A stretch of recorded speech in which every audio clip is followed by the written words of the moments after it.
मैंने अपने गुस्से पर नियंत्रण रखते हुए धीरे से कमरे का दरवाजा बंद कर लिया। मनु सो रहा था। बाहर से आती हुई आवाजों से चिढ़ते हुए मैं आराम करने के लिए मनु के बगल में लेट तो गई, पर गुस्से में मुझे नींद कभी नहीं आई थी, ना आज आने वाली थी।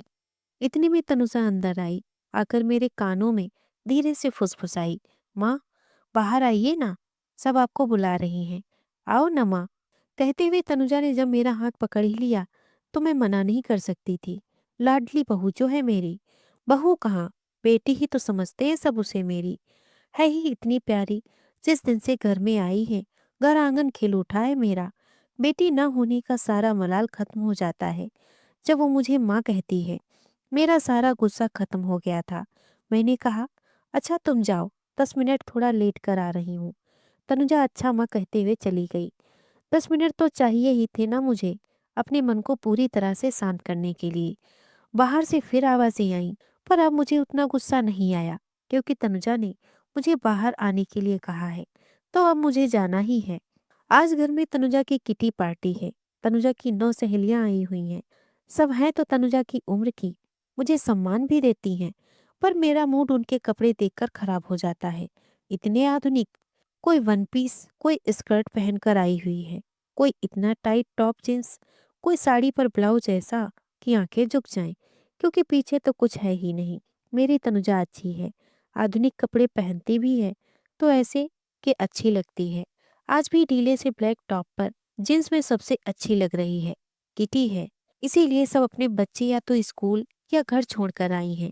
जिनके बहुत छोटे हैं वे साथ लाई हैं। मैं तनुजा से कई बार कहती भी हूँ, तनुजा, यहाँ मुंबई में तेरी सहेलियों को यही मिलता है पहनने के लिए। वह हंस देती है, तो क्या हुआ माँ, उन्हें अच्छा लगता है, वे ये सब पहनकर खुश होती हैं, इसमें क्या बुरा है। मेरी ये सब सहेलियां बहुत अच्छी हैं। मैं उसे चिढ़ाती हूँ, रहने दे, पहनावे से तो नहीं लगती। वह मुस्कुराकर रह जाती है। मैं माया भार्गव, 62 वर्षीय रिटायर्ड टीचर, हर साल 3-4 महीने के लिए मेरठ से मुंबई जरूर आती हूँ। मेरठ में मैं अकेली रहती हूँ। वहाँ मेरा घर है, मेरा फ्रेंड सर्कल है, मेरा मन वहीं लगता है। सारी उम्र वहीं तो बिताई है।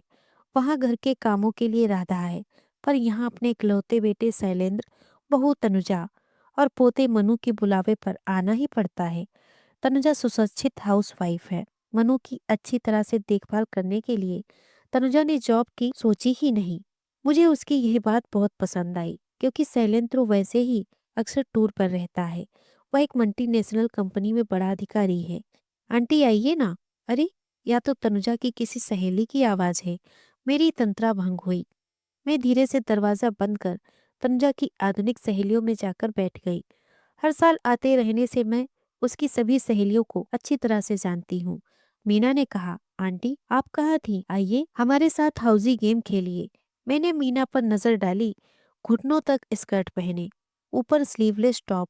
मैंने सोचा 10 साल के बेटे की माँ है, समझती क्या है अपने आप को। मैंने प्रत्यक्ष कहा, नहीं नहीं, तुम लोग गेम खेलो, मैं ऐसे ही बैठूंगी। नीना बोली, आंटी फिर आप नंबर बोल दीजिए, हम लोग गेम खेल लेंगी। मैं हौसी के नंबर बोलने लगी। अपना नंबर कटने पर सब खूब खुश हो रही थी। मैंने सोचा, इस 20 रुपए के प्राइस के लिए इतना खुश होने की बात होती है क्या। कितना बचपना है। मैं नंबर बोलती रही, अपना पूरा हाउस जीतने पर रेवा, जिसने हद से ज्यादा स्टाइलिश ब्लाउज पहना हुआ था, जिसे देखकर मुझे आज सबसे ज्यादा गुस्सा आया था, उठकर डांस करने लगी। काव्या और गरिमा भी उसका साथ देने खड़ी हो गईं। तो मैं भी मुस्कुरा ही दी, क्योंकि तनुजा मुझे ही देख रही थी। इसके बाद स्नैक्स का दौर चला। तनुजा की फरमाइश पर मैंने दही बड़े बनाए थे, जिन्हें उसकी सहेलियों ने बहुत शौक से खाया। मनु की आवाज आई तो मैं उसे देखने चली गई। जितने दिन मुंबई में रहती हूँ, अपनी तरफ से तनुजा का हर काम में हाथ बटाती हूँ। बेचारी हर काम खुद ही तो करती है। उसे भी कभी कुछ आराम हो जाए। हम दोनों को लोग सास बहू कम माँ बेटी ही समझते हैं। तनुजा के माता पिता का स्वर्गवास हो चुका है। एक भाई है जो विदेश में सपरिवार बस गया है। तनुजा की सब सहेलियां चली गईं, तो हम दोनों ने मिलकर सारा सामान समेटा। शैलेन तो टूर पर गया हुआ था। डिनर के लिए बहुत सी चीजें बची ही थी। हम सास बहू जो भी हो खुश होकर खा लेती हैं। तनुजा फिर मनु का होमवर्क करवाने बैठ गई। बारिश का मौसम था, इसीलिए बाहर टहलने के बजाय मैं घर में ही इधर उधर टहलती हुई तनुजा की सहेलियों के बारे में सोचने लगी। अच्छा हुआ, तनुजा सबसे अलग है, सिंपल सी है। नीता, गरिमा, रेवा, बाप रे बाप, ऐसी बहुएं आ जाती तो मेरी उनसे एक दिन न बनती।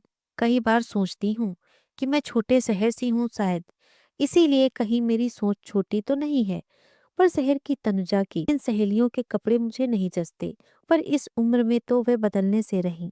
सैलेन टूर से कल आने वाला था। अगली शाम हम पर कयामत बनकर आई।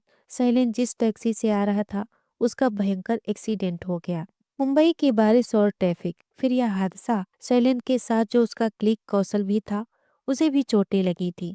पर जब टैक्सी एक खंभे से टकराई तो ड्राइवर और सैलेन ही बुरी तरह जख्मी हुए थे। सैलेन का सिर फट गया था।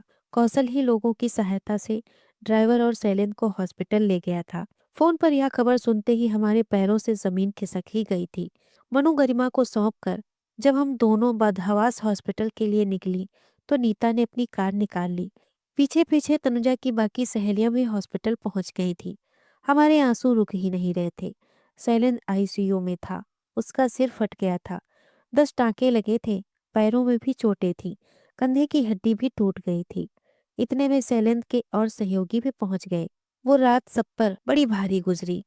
तनुजा ने अपनी सहेलियों को घर वापस भेज दिया था। हम भी घर से 40 मिनट की दूरी पर स्थित हॉस्पिटल में थे। घर पर जाने का मतलब ही नहीं उठता था। गरिमा का फोन आ गया था। मनु को मैं देख लूंगी, तुम चिंता मत करना। जब सैलेन को रूम में शिफ्ट किया गया, हमारी आंखों से आंसू बह चले। पट्टियों में लिपटे सैलेन को देखकर दिल की धड़कन बंद सी होती लगी। वह दवाइयों के असर में सोया हुआ था। डॉक्टर ने कहा था कि शैलेंद्र कम से कम 1 हफ्ता एडमिट रहेगा। दूसरे दिन सुबह ही मीना आ गई, इतने सादे कपड़ों में कि मैं उसे पहचान ही नहीं पाई। कहने लगी, आंटी आप मेरे साथ घर चलो, गाड़ी लाई हूँ। मनु को तो गरिमा ने तैयार करके स्कूल भी भेज दिया है। आप नहा धोकर कुछ खाकर वापस आ जाना, फिर मैं तनुजा को ले जाऊंगी। थोड़ी देर ये मनु के साथ रह लेगी। मनु को समझा दिया है कि पापा बीमार हैं, सब उनके पास हैं। रात को मैं ही मनु के पास रुक गई। उसे स्कूल भेजने के समय गरिमा सुबह सुबह टिफिन लेकर आ गई। बोली, मनु यह तुम्हारा टिफिन, आंटी आप सबके लिए नाश्ता, आप इसे भेजकर तैयार हो जाइए, मैं हॉस्पिटल छोड़ आती हूँ। रहने दो बेटा, मैं ऑटो से चली जाऊंगी। नहीं आंटी, आपको ऑटो के झटकों से कमर दर्द होता है ना। मैं उसका मुख देखती रह गई। अगले कई दिन मैं मन ही मन काफी हैरान रही। एक तरफ बेटे की अस्वस्थता, बहू की परेशानी और दूसरी तरफ इन फैशनेबल तनुजा की सहेलियों का रात दिन इस परेशानी में इतना सहारा। शैलेंद्र को दर्द तो बहुत था, पर अब चिंता की कोई बात नहीं थी। पूरी तरह स्वस्थ होने में तो कई दिन लगने वाले थे। हम जितने दिन हॉस्पिटल में रहे उतने दिन गरिमा ने ही घर की साफ सफाई मेड से करवाई। उसके पास हमारे घर की चाबी हमेशा ही रहती थी। हमारा खाना पीना इतने दिन तनुजा की सहेलियों ने ही संभाल रखा था। हम घर पर आने पर बनाना भी चाहती तो पहले से ही बना तैयार मिलता था। शैलेंद्र को जिस दिन घर लाए उस दिन तो सबके पति भी साथ आए। वैसे तो सब हॉस्पिटल में आते जाते ही रहे थे। धीरे धीरे जीवन सामान्य रूप से चलने लगा। समय कुछ पहले जैसा हो रहा था। बदली थी तो एक चीज, मेरी सोच। पिछले दिनों शैलेंद्र की अवस्था में डूबकर भी तनुजा की सहेलियों से अपना ध्यान नहीं हटा पाई थी। रात दिन उसकी एक एक सहेली को समझा था, जाना था कितनी अच्छी थी सब। मैं ना समझ उनकी बाहरी परिवेश को देखकर उनकी आंतरिक खूबियों को नजरअंदाज करती आ रही थी। सबके परिवार थे, बच्चे थे, घर के काम थे। उन्होंने हमारे लिए जो किया था क्या कभी भूल पाऊंगी। मैं तो आजीवन उनकी ऋणी रहूंगी। मेरी तनुजा को उनका इतना प्यार, इतना साथ मिला, वरना यहाँ हमारा था ही कौन। वे सब न होती तो कैसे कटते ये दिन। हम अकेली सास बहू क्या क्या कर लेती। और सबसे बड़ी बात जिस पर मैं हैरान थी, अब वह मुस्कुरा भी रही थी। वह यह कि अब मेरा ध्यान इन सबके कपड़ों पर जाता ही नहीं था।